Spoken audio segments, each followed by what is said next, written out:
pernikahan atau link and match terjadi antara vokasi SMK dengan industri dan dunia kerja, maka kunci yang paling penting adalah bagaimana kurikulum itu disusun bersama antara vokasi SMK dengan industri dan dunia kerja.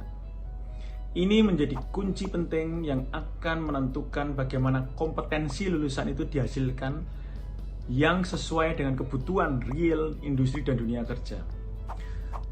Dan yang wajib kita pahami adalah pengertian kompetensi, yaitu aku bisa apa atau aku mampu apa.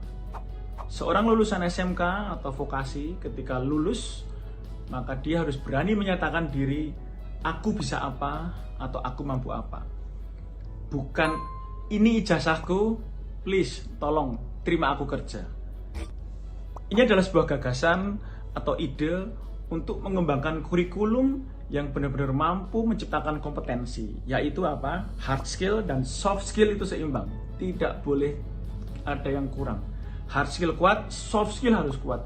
Dan yang paling penting adalah attitude, integritas, kejujuran, karakter, siap kerja, fighting spirit, dan pantang menyerah. Itu yang paling penting. Dan ini semua adalah kompetensi dan harus dipastikan ini mampu untuk diciptakan oleh kurikulum yang tadi dibikin bersama. Tapi ingat, ketika duduk bersama, seharusnya memikirkan kompetensi tidak hanya masa kini, tetapi juga kompetensi masa depan. Dan itu harus dilakukan bersama. Jangan sendiri-sendiri menentukan masa kini apa, masa depan itu apa, nanti bisa jalan sendiri-sendiri. Bagaimana menyusun sebuah kurikulum yang mampu menjamin bahwa akan menciptakan lulusan yang memiliki soft skill dan hard skill yang imbang. Project based learning atau pembelajaran berbasis project. Idenya seperti ini. Ketika sudah link and match atau menikah dengan industri dan dunia kerja, SMK harus mampu meminta atau mendapatkan real project yang nyata dari industri. Kita ambil contoh SMK Teknik Sipil.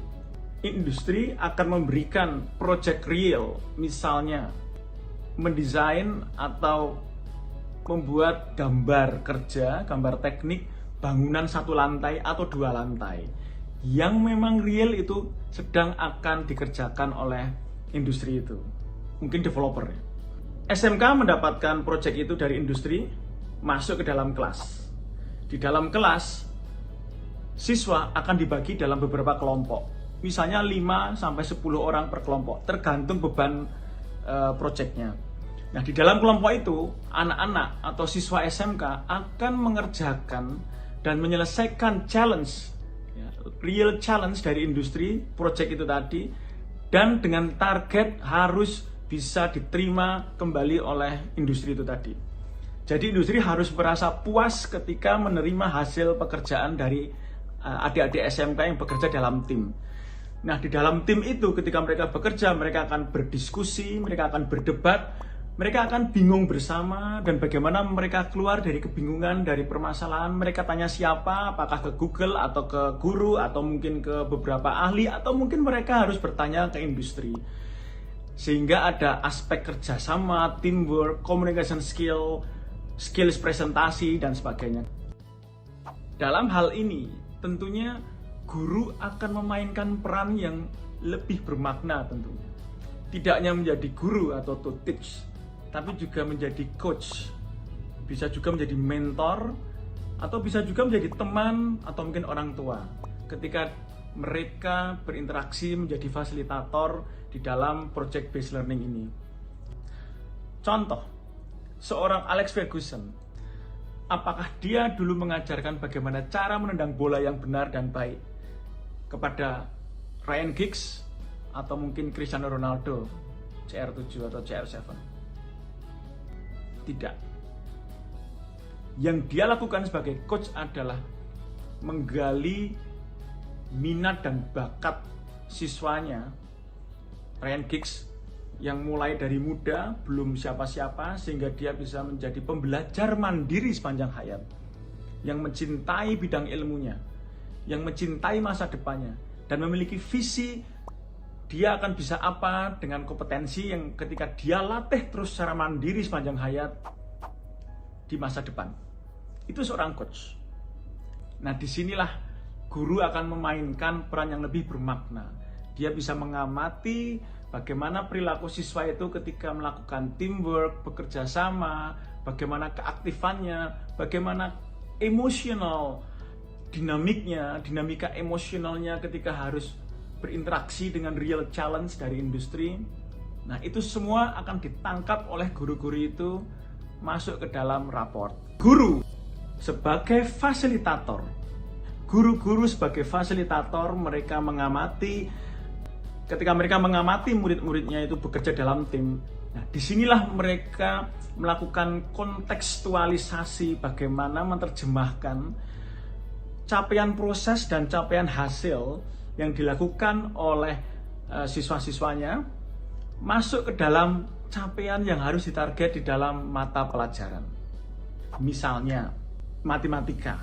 Matematika yang diajarkan seharusnya matematika yang kontekstual. Paling simpel kontekstualisasikan dengan proyek itu tadi. Misalnya matematika untuk menghitung volume material, menghitung jumlah material dan bagaimana menyusun RAB. Apakah material itu ada di toko atau harus diproduksi sendiri? Nah, itu semua mungkin bisa diterjemahkan dalam kontekstualisasi mata pelajaran matematika. Kalau misalnya seorang guru berpendapat atau memikirkan bahwa itu anak-anak itu kayaknya belum cukup dasarnya, maka dia bisa memutuskan untuk stop sebentar, bekerja dalam proyek, masuk ke kelas, akan Bapak atau Ibu tambahkan materi dasar matematika itu tadi. Sehingga bisa saja mix, tidak full contextual based, tapi juga ada classical yang akan digabung dengan ini. Ketika sudah selesai memberikan materi dasar matematika ini, anak-anak bisa dikembalikan ke proyek dan melanjutkan proyek. Begitu pula misalnya seorang guru yang harus mengajarkan bagaimana cara menggambar teknik yang baik, misalnya AutoCAD 2D atau 3D. Dia bisa melihat apakah anak-anak itu sudah mencukupi kemampuan teknikalnya. Kalau misalkan dirasa belum, maka dia bisa memutuskan tarik itu siswa-siswa itu masuk ke dalam kelas, dan di dalam kelas guru itu akan mengajarkan bagaimana praktek menggambar teknik yang baik. Dan itu bisa dilakukan seminggu atau 2 minggu. Dan proyek ini bisa berjalan sekitar mungkin 2-3 bulan. Sampai ini betul-betul memuaskan industri sebagai owner project atas hasil capaian siswa SMK itu. Nah, ketika industri bisa menerima hasil itu, misalnya gambar teknik, gambar bangunan lengkap 2D, 3D beserta RAB-nya yang dilakukan oleh adik-adik siswa SMK, industri atau mitra itu harus memberikan sertifikat yang nanti akan menjadi bagian dari portofolio adik-adik SMK ketika lulus. Misalnya dalam 3 tahun, adik-adik SMK Teknik Sipil itu mampu menyelesaikan 3 hingga 4 proyek real challenge dari industri. Maka itu akan menjadi portofolio. Selain menerima ijazah, sertifikat kompetensi, sertifikat lulus magang, dia juga akan mendapatkan portofolio atas capaian dari project based learning ini. Dan ini akan menjadi justifikasi atas kompetensi tadi yang harus kita yakinkan tercipta dalam lulusan dan sesuai dengan kebutuhan industri. Nah, kalau ini terus dikembangkan, maka inilah konsep teaching factory yang akan kita kembangkan.